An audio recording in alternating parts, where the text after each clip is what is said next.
Faly miarabantsika tsiraray avy indray tenako ary manona ny fiadanan'ny tompo aho aminao sy ny ankonanao.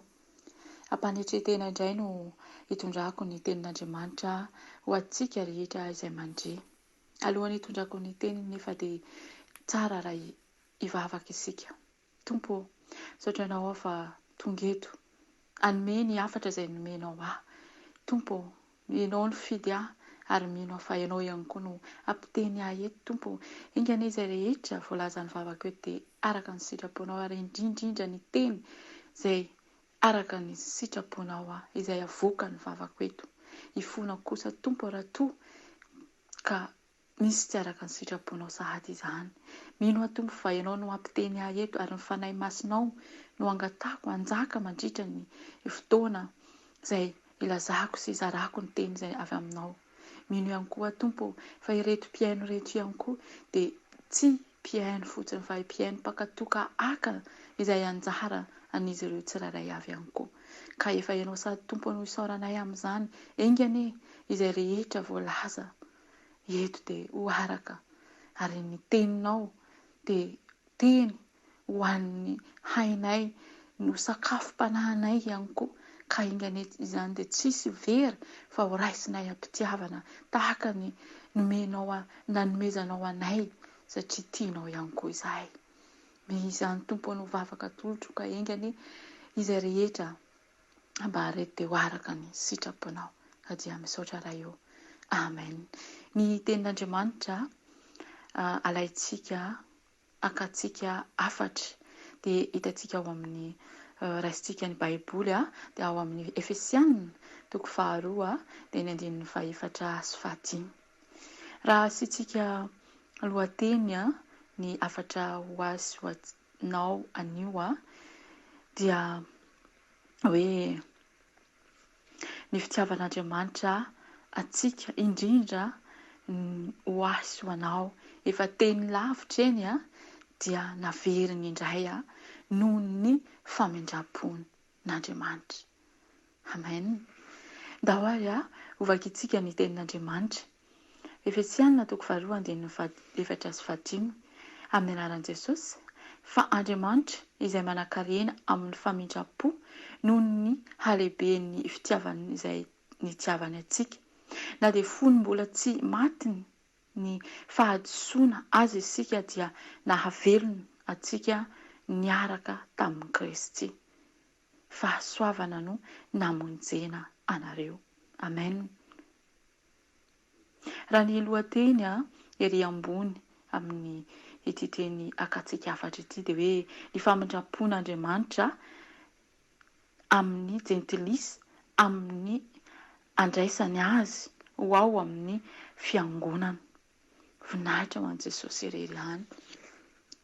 Fa Andriamanitra izay manan-karena amin'ny famindram-po noho ny nahalehibe ny fitiavany izay nitiavany atsika eny.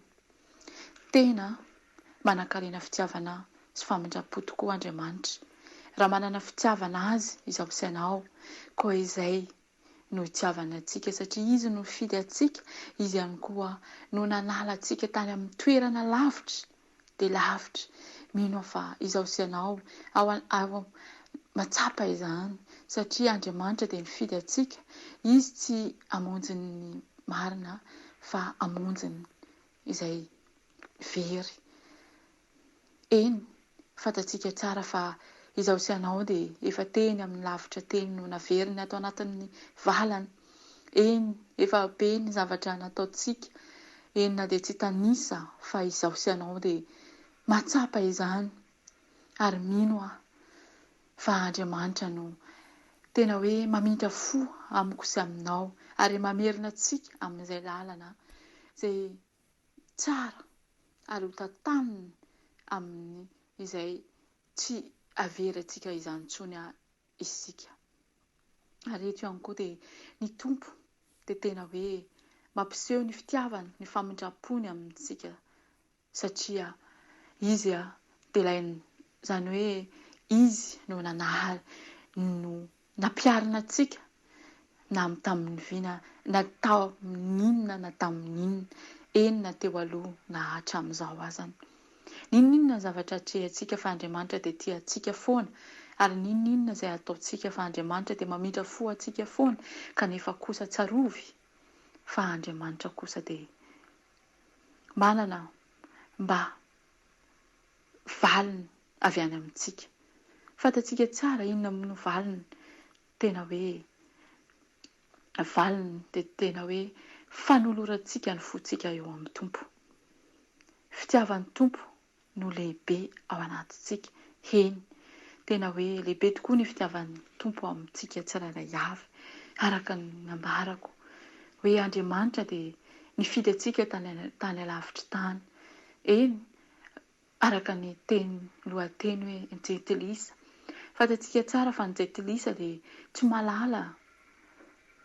Eny na dia malala azy izy, fa rehefa mbola tsy ao amin'ny tompo izy dia fantatsika tsara fa mbola manao izay tiany, mbola tena hoe manao ny fiainana satria ny fiainana tsara, kanefa kosa ny fiainana nefa dia tsarovy raha rehetra ao amin'ny tompo. Andriamanitra dia efa nanala antsika tany amin'ny lavitra. Matoa izy tia antsika, namindra fo antsika, dia tena hoe Andriamanitra tokoa no hitantana antsika amin'ny fiainantsika ary hanana fiainam-baovao isika hiarahantsika eo aminy. Mino aho fa izaho sy anao dia tsy handahy izany tenin'Andriamanitra izany, tsy hanao mafoloha intsony satria fantatsika tsara ny fiainana izay atrehantsika ankehitriny fa tena hoe fiainana mila an'Andriamanitra, fiainana mila fitiavana avy amin'Andriamanitra. Eny, izaho sy anao na dia raha tsy manana izany hoe fitiavana ao anatintsika izany, fomba ahoana moa ny itiavantsika ny hafa, fomba ahoana moa ny hanampiantsika ny hafa? Tena hoe mila fitiavana izaho sy anao. Fitiavana no amonjen'ny Andriamanitra antsika, fitiavana no amonjentsika ny hafa ihany koa, indrindra izay tsy malala an'Andriamanitra amin'izao. Andriamanitra dia tena hoe manan-karenam-pitiavana tokoa, tsy ho ahy irery, tsy ho anao, ho an'ireo rehetra izay ny fantany fa olombelona izay namboariny. Fantatsika tsara ihany koa fa Andriamanitra dia tena hoe malala ny zanany, ary mino aho fa ny zanany dia tsy ho ariany na rahoviana na rahoviana izany satria efa novidiany. Eo amin'ny andininy 5, enina dia fony mbola amin'ny fahadisoana isika aza dia nahavelona antsika niaraka tamin'ny Kristy noho ny fahasoavana no namonjeny azy ho anao. Amen. Noho ny fahamonjena tokoa, noho ny fahadisoantsika. Eny, tena hoe diso tokoa izaho sy anao. Ary na ankehitriny aza manana fahadisoantsika, indraindray isika maha-olombelona antsika dia mitondra ny fiainam-piainantsika amin'izay tiantsika, kanefa kosa ny tsaroa fa misy fahadisoana eo amin'ny fiainantsika, misy fahadisoana ny ataontsika, kanefa kosa Andriamanitra manorantsika mandrakariva amin'ny teniny ka nahalevona antsika niaraka tamin'ny Kristy noho ny fahasoavana. Andriamanitra dia manala izany fahadisoantsika izany, kanefa kosa izaho sy anao nefa vonona ve hiala amin'izany fahadisoana, vonona ve hanadiovan'Andriamanitra izany fahadisoana eo amintsika izany, vonona ve handray andray an'ny tompo eo amin'izany fahadiovan'izany. Sa mbola anda, sa mbola hoe mamy ny fiainana. Dia ka indray maha-olombelona ange dia tsy maintsy misy fahadisoana e. Eny, misy fahadisoana tsika kanefa kosa tsy efa fantatsika ny fahadisoana tsy tokony atao, tokony hiala amin'izany izao sy anao.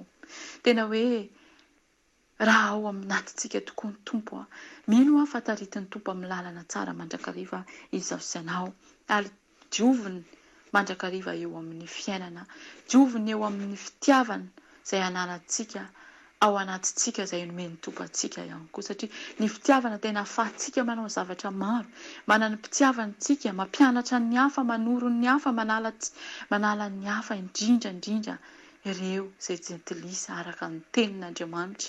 Jentilisa tsy malala fa izao sy anao efa malala, efa ao amin'ny tompo, tokony mitarika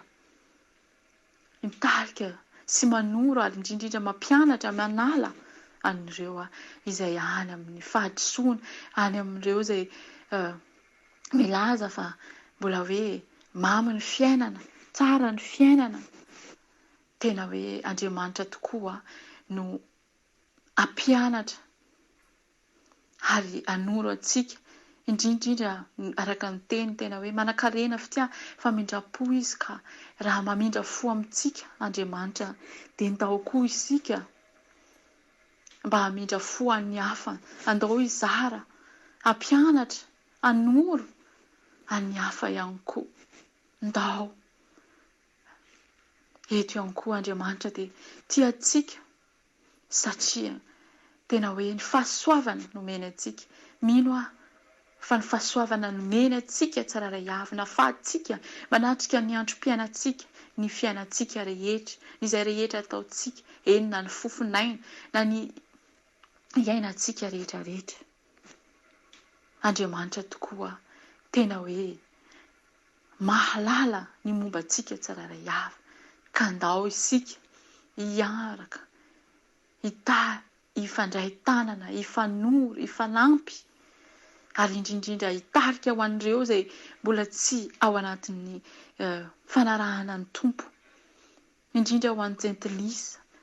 Mino fa maro amintsika mananamana, manana ankohonana, manana enina dia olon-tsotra, mpiara-manodidina azany, afaka hokarakaraintsika amin'ny alalan'izay fahalalana izay omeny tompo atsika izany izao sy anao.